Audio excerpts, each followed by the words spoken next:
وہ مٹی اور پتھر کے بنائے ہوئے مکانات ہوں یا کپڑے کے بنائے ہوئے مکانات ہوں، نبوت کی زبان سے جملہ نکلا ہے لا يبقى على ظهر الارض بيت مدر ولا وبر الا ادخله الله کلمۃ الاسلام۔ اللہ رب العزت ہر گھر کے اندر کلمہ اسلام پہنچا کر کے رہے گا۔ بعز عزیز او ذل ذلیل، دنیا یا تو فرما بردار ہو کر کے کلمہ اسلام کو قبول کرے گی، ورنہ پھر جب دنیاوی نظام اس کو تنگ نظر آئے گا تو مجبوری میں پھر اسلام کے اندر داخل ہوگی، لیکن کلمہ اسلام پوری دنیا پر غالب آ کر کے رہے گا۔ حضور علیہ الصلوۃ والسلام کا لایا ہوا وہ دین کہ جس دین کو ہم نے امانت تصور کیا ہے، یاد رکھیے گا کہ یہ دین ہمارے اور آپ کے پاس امانت ہے، اور اس انداز سے امانت ہے کہ حضور علیہ الصلوۃ والسلام جس وقت میں دنیا سے تشریف لے کر کے جا رہے ہیں، آپ علیہ الصلوۃ والسلام نے اس امانت کی بات کی حفاظت کی بات فرمائی ہے۔ نبوت کی زبان کا وہ خطبہ آپ کو یاد ہوگا، آپ علیہ الصلوۃ والسلام حجۃ الوداع کے موقع پر ہیں، خانہ کعبہ کی چوکھٹ پر امام الانبیاء کھڑے ہوئے ہیں، اور اس وقت میں حرم مکی کے اندر حضرات صحابہ رضوان اللہ تعالی علیہم اجمعین کا مجمع ہے۔ امام الانبیاء نبی اکرم صلی اللہ علیہ وسلم نے حضرات صحابہ کے سامنے گفتگو فرمائی، اور گفتگو فرماتے ہوئے نبوت کی زبان سے کچھ ایسے کلمات نکلے کہ حضرات صحابہ سمجھ گئے کہ آپ علیہ الصلوۃ والسلام کے دنیا سے پردہ فرمانے کا وقت آیا ہے۔ نبوت کے اس انداز سے ہاتھ تھے، آپ نے چوکھٹ پر خانہ کعبہ کی ہاتھ رکھ رکھے ہیں، اور آپ نے فرمایا کہ لوگوں یہ بتاؤ کہ جو میں نے رب ذوالجلال سے امانت لی تھی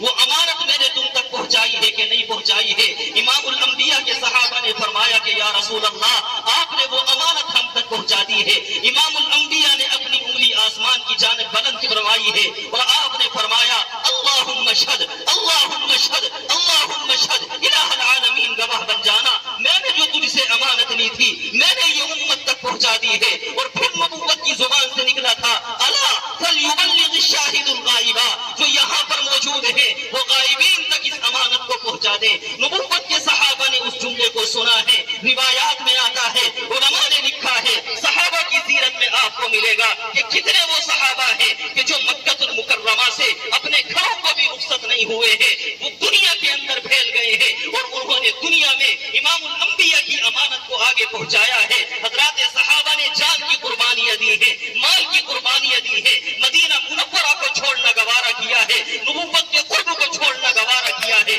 لیکن نبوت کی امانت کو انہوں نے ختم کرنا گوارا نہیں کیا، بلکہ امت میں پھیلایا، اور خالی امت میں زبانی انداز سے نہیں پھیلایا، اپنے کردار سے پھیلایا ہے۔ آج ہماری اور آپ کی صورتحال یہ ہے کہ ہم زبانی دعوے کرتے ہیں، ہم ظاہری طور پر عبادات کرتے ہیں، یاد رکھیے گا عبادات ہم اور آپ نہیں کرتے، عبادات تو مکے کے کافر بھی کرتے تھے۔ قرآن کہتا ہے وما كان صلاتهم عند البيت الا مكاء وتصديا، کہ عبادت تو یہ مکے کے کافر بھی کرتے ہیں، لیکن عبادت کیسی ہونی ہے؟ عبادت ایسی ہونی ہے کہ جو رب ذوالجلال کی منشا کے مطابق ہو، جو نبوت کی تعلیم کے مطابق ہو، جو حضرات انبیاء کے مشن کے موافق ہو، اور وہ جو عبادت ہے وہ عبادت عقائد کی حفاظت کی عبادت ہے، وہ جو عبادت ہے وہ اسلامی قوت کے اوپر جمے رہنے کی عبادت ہے۔ آج ہمارے کتنے نوجوان وہ ہیں کہ جن کے ذہن و دماغ میں یہ تصور چلتا ہے کہ دنیاوی نظام کو چلانے والے رام کرشن ہیں، جن کے دل و دماغ کے اندر یہ تصور چلتا ہے کہ دنیاوی نظام کو چلانے والی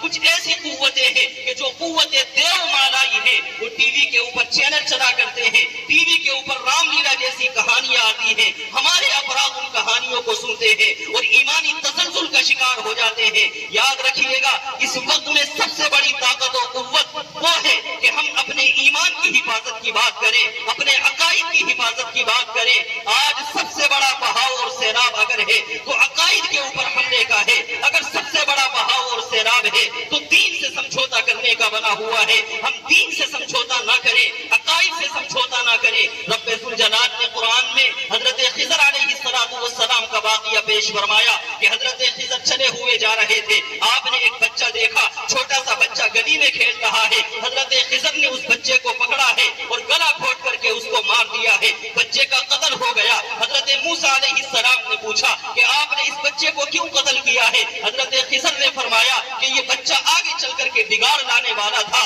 اللہ رب العزت نے قرآن میں یہ واقعہ صرف کہانی اور قصے کے طور پر بیان نہیں فرمایا، بلکہ یہ پیغام دیا ہے کہ منحوس بچہ، عقائد والا بچہ، اعمال صالحہ سے دور بچہ معاشرے کے لیے کتنا بڑا ناصور بنتا ہے کہ اس کو قتل تو کیا جا سکتا ہے لیکن عقائد سے اور دین سے سمجھوتا نہیں کیا جا سکتا۔ اللہ رب العزت نے قرآن کریم میں جن تعلیمات کو، جن پیغامات کو پیش فرمایا ہے، آج ضرورت اس بات کی ہے کہ ہم ان تعلیمات اور ان پیغامات کو اپنے اندر داخل کرنے کی کوشش کریں۔ انہی عقائد کی مضبوطی کے ساتھ میں موجود ہے۔ آپ علیہ الصلوۃ والسلام دین کی تبلیغ فرما رہے ہیں۔ مکہ المکرمہ میں آپ جانتے ہیں کہ دین کی حفاظت کی بات کرنا بڑا مشکل تھا، دین کی تبلیغ کی بات کرنا بڑا مشکل تھا۔ حضرات صحابہ کے لیے سر چھپانے کے لیے چھت وہاں پر نہیں تھی، حضرات صحابہ کو پیٹ بھرنے کے لیے کھانا نہیں ملتا تھا۔ اس موقع پر کہ جب امام الانبیاء اور آپ کے صحابہ کو ایک کھاٹی کے اندر 3 سال تک کے لیے قید کر دیا گیا، جب صحابہ کے لیے دین کی بات کرنا دشوار تھا، صحابہ کے لیے تجارت اور کاروبار کرنا دشوار تھا، ان کے لیے اپنے جسم کا لباس اختیار کرنا دشوار تھا، اس وقت میں مکے کے کافر آئے ہیں اور آ کر کے امام الانبیاء نبی اکرم صلی اللہ علیہ وسلم سے کہنے لگے کہ محمد تم بڑی پریشانی کا شکار رہتے ہو، ہم تمہارے سامنے ایک سمجھوتے کی بات رکھتے ہیں، اگر تم اس سمجھوتے پر عمل کرتے ہو ہم تمہارا بائیکاٹ نہیں کریں گے، ہم تمہارے صحابہ کو تکلیف نہیں پہنچائیں گے، ہم تمہارے راستے میں کانٹے نہیں بچھائیں گے۔ امام الانبیاء نے فرمایا کہ بتاؤ وہ کون سی بات ہے جو سمجھوتے کی لے کر کے آئے ہو؟ مکے کے کافروں نے کہا محمد ہم سمجھوتے کی بات یہ لے کر کے آئے ہیں کہ جس خدا کی تم پوجا کرتے ہو 1 سال ہم تمہارے خدا کی پوجا کر لیا کریں اور 1 سال تم ہمارے خدا کی عبادت کر لیا کرو، پوجا کر لیا کرو۔ مکے کے کافروں نے امام الانبیاء کے سامنے بات لا کر کے رکھی ہے، نبوت کو جلال آیا ہے، غصہ آیا ہے، اور اس جلال کی کیفیت میں رب ذوالجلال نے امام الانبیاء نبی اکرم صلی اللہ علیہ وسلم پر جو وحی نازل فرمائی ہے وہ بڑی جلالی آیات ہیں۔ قرآن کریم بڑے غصے میں بولتا ہے قل یا ایھا الکافرون، اے محمد ان کافروں سے کہہ دو لا اعبد ما تعبدون، جس کی تم پوجا کرتے ہو ہم اس کی پوجا نہیں کر سکتے، لکم دینکم ولی دین، تمہیں تمہارا دین مبارک ہو،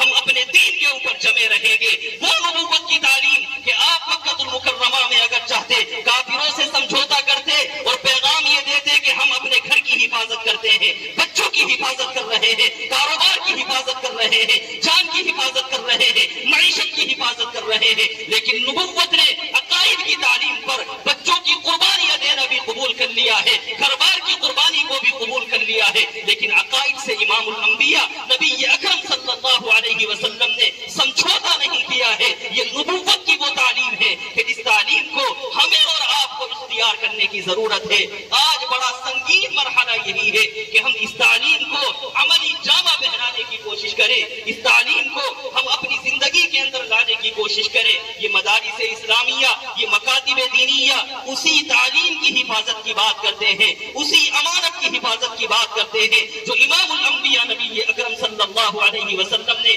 حضرات صحابہ کو دی تھی۔ اور نبوت کی تعلیم یاد رکھیے گا خالی جلالی تعلیم نہیں تھی بلکہ جمالی تعلیم تھی، محبت کی تعلیم تھی، عدل و انصاف کی تعلیم تھی، پیام انسانیت کی تعلیم تھی۔ وہ نبوت کہ جس نے دنیا کو پیام انسانیت دیا ہے، جس نے دنیا کو امن کا پیغام دیا ہے، آشتی کا پیغام دیا ہے، صلح کا پیغام دیا ہے، وہ نبوت کہ جس پر نازل ہونے والے قرآن میں رب ذوالجلال نے فرمایا وَلَا تَسُبُّوا الَّذِينَ يَدْعُونَ مِن دُونِ اللَّهِ فَيَسُبُّوا اللَّهَ عَدْوًا بِغَيْرِ عِلْمٍ، اے مسلمانوں کافروں کے معبودوں کو بھی گالی نہ دینا۔ رب ذوالجلال نے جس قرآن میں اس طرح کی تعلیم دے کر کے امن اور اتحاد کی بات کی ہے، آج اس نبوت کی اگر کوئی محبت کی بات کرتا ہے تو اس کی گرفت کر لی جاتی ہے، اس کی پکڑ کر لی جاتی ہے، اس کو قید و بند میں ڈالا جاتا ہے۔ یاد رکھیے گا امام الانبیاء نبی اکرم صلی اللہ علیہ وسلم کا احسان ہے کہ آج یہ امت رب ذوالجلال کے عذاب سے محفوظ ہے۔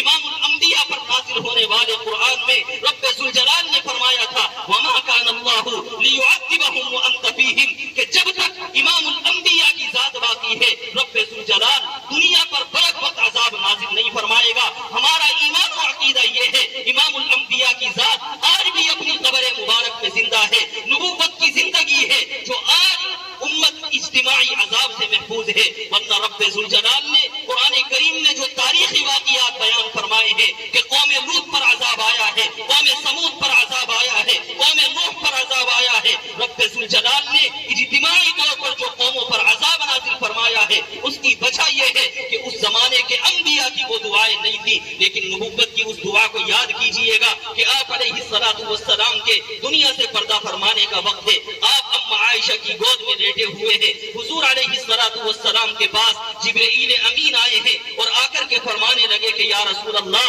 اللہ رب العزت آپ سے ملاقات چاہتے ہیں۔ امام الانبیاء کو جب یقین ہو گیا کہ اب مجھے دنیا سے رخصت ہونا ہے اور آپ نے رب ذوالجلال سے ملاقات کو چاہ لیا، تو آپ نے اس موقع پر اپنی بیویوں کو بلایا ہے اور ان کے سامنے آپ علیہ السلام نے کوئی جملہ نہیں فرمایا، خاموش بیٹھے رہے، بیویوں سے ملاقات کی ہے، بیویاں رخصت ہو گئی ہیں۔ آپ نے اپنی بیٹی حضرت فاطمہ الزہرا کو بلایا، پہلی 3 بیٹیوں کا انتقال ہو چکا تھا، حضرت فاطمہ باقی تھی، ان کو بلایا ہے، حضرت فاطمہ کی کان میں آپ نے ایک بات فرمائی ہے اور حضرت فاطمہ کو رخصت کر دیا ہے۔ حضرت علی کو بلایا ہے، ان کو آپ نے محبت کی باتیں کی ہیں، حضرت علی کو رخصت کر دیا ہے۔ اہل بیت کی حفاظت کی بات آپ علیہ السلام نے نہیں فرمائی، صرف چند باتیں امام الانبیاء نبی اکرم صلی اللہ علیہ وسلم نے فرمائی ہے۔ پھر آپ علیہ السلام نے حضرت جبریل علیہ السلام سے پوچھا کہ جبریل یہ بتاؤ کہ میں دنیا سے رخصت ہو جاؤں گا، میرے بعد اس امت کا کیا ہوگا،